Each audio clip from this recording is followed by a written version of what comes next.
and the abuse continued. I would like this young lady this is her first job, I would like her to do a little homework. Because she said something yesterday that really pissed me off.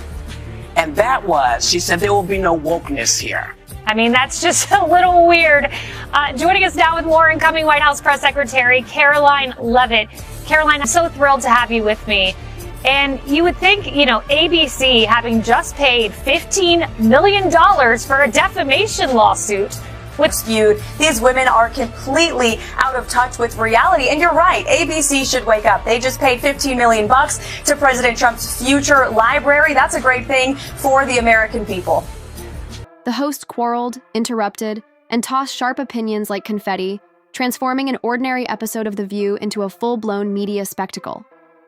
Joy Behar and Whoopi Goldberg launched a pointed attack on Karoline Leavitt, the youngest white House press secretary in history, not by questioning her experience or debating her policies, but by resorting to personal jabs that crossed the line. She's probably been put in there because, according to Donald Trump, she's a 10. You know that's what it is. I want to be clear, though, it's not her first job. It was her first press briefing. Joy Behar dismissed years of political experience and dedication, as if Leavitt had simply strolled into the White House and landed the role with a well-timed hair flip. Her remarks about Leavitt stand out as one of the most glaring examples of media cruelty in recent memory. The View hosts have got themselves into hot water again after they did the very thing they purport to be against, undermining women's success. Joy Behar stunned viewers when she said Donald Trump's press secretary, 27-year-old Karoline Leavitt, only secured her position because of her good looks. I think she's probably been put in there because, according to Donald Trump, she's a 10. You know that's what it is. I want to be clear, though, it's not her first job. It was her first seat. My team will review the applications and give credentials to new media applicants who meet our criteria and pass United States Secret Service requirements to enter the White House complex. All right. What'd she say? She basically said that they were going to give God, how boring. unqualified people Not the so Behind the tedious. Table podcast needs to apply for White House credentials. They'd love having Joy in that room. I got a question. So wait a second. So in other words, instead of Bob Woodward, they want Kim Kardashian? What? I don't get it. Never one to avoid controversy, Whoopi Goldberg weighed in with her own take, telling Leavitt that without being woke, she wouldn't have been hired at all. The implication was clear. Leavitt wasn't there because of her qualifications, intelligence, or talent, but because she checked a diversity box.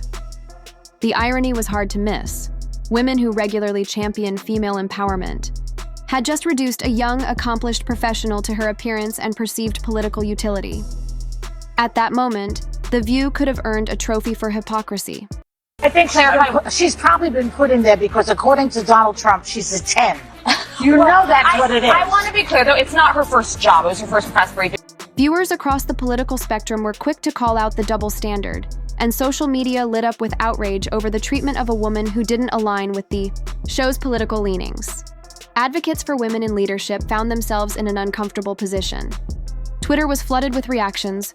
Some expressed disbelief that a show known for promoting women had turned into a platform for tearing one down, while others argued that if a Republican had made similar comments about a liberal woman, their career would have been over before lunchtime. Unequivocally clear about that. And watching this clip, I couldn't help but think how ironic that Whoopi Goldberg and Joy Behar and the rest of the ladies on The View spend their time calling Republicans the conspiracy theorists. But they have been wrong about everything they have said over the last couple of years. They likened President Trump to Hitler. They have mocked him. They have shamed him. They have lied about him consistently on their show. And it was a joy to watch them on November the 6th when they realized that tens of millions of Americans do not listen to the lies that they have spewed. These women are completely out of touch with reality. And you're right, ABC should wake up. They just paid $15 million to President Trump's future library. That's a great thing for the American people.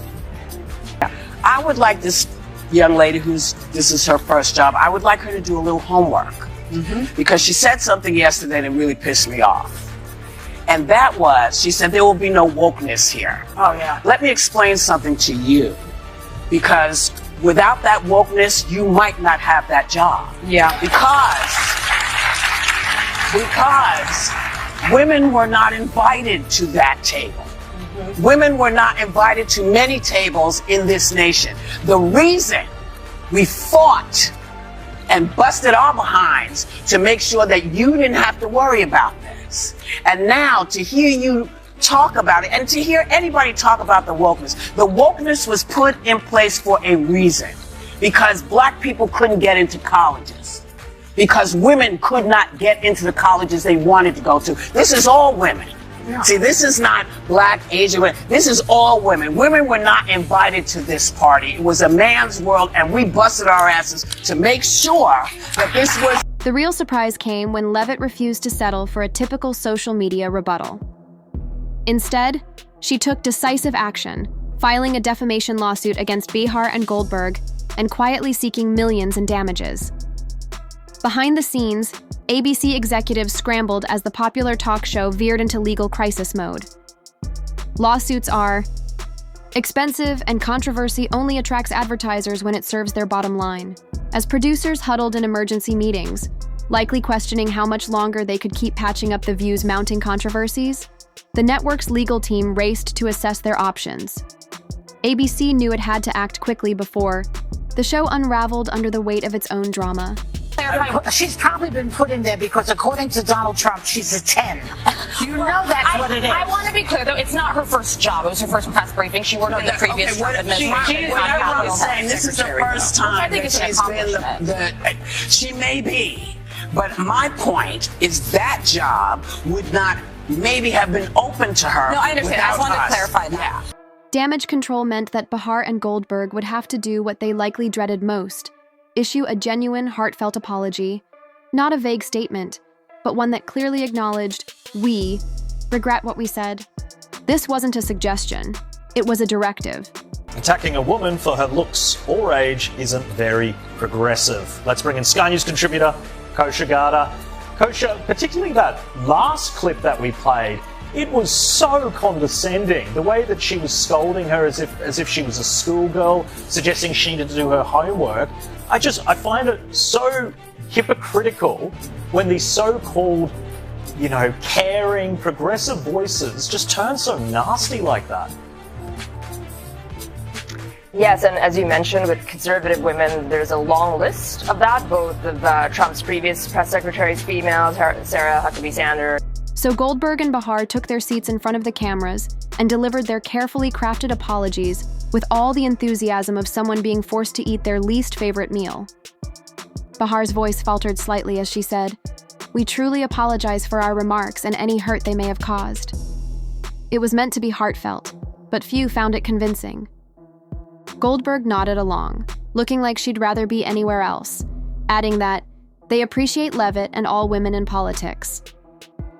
The words were there, but the sincerity was in question. Figures like his campaign manager the first time, Kellyanne Conway, Sarah Palin very famously had to bear the brunt of a lot of this, so people are used to that. I think in their bubble of the audience that The View speaks to, that's probably kind of what the groupthink is. So one defense, I guess, is that she was speaking to her audience, but you take it outside of that bubble the way you are right now, and we all can see what it is. It was also interesting, too, because she was conflating two ideas. This word wokeness didn't look like she really understood what it meant, or certainly the way Karoline Leavitt meant it when she made that statement, and she was conflating it with civil rights and how women didn't have the right to vote or own property and all of that. That has nothing to do with wokeness, which is, of course, about putting people in there because of their immutable characteristics rather than the merit that they... Through the TV screens, you could practically hear the collective eye roll of the audience. Few were buying it. Social media lit up with criticism, much of it centered on the lack of sincerity. Many argued the apology was nothing more than a strategic move to dodge a costly settlement. Others suggested the hosts weren't sorry for what they'd said, just sorry they got caught. The whole performance, some said, felt like a child mumbling an apology after breaking something, just to make sure they still got dinner.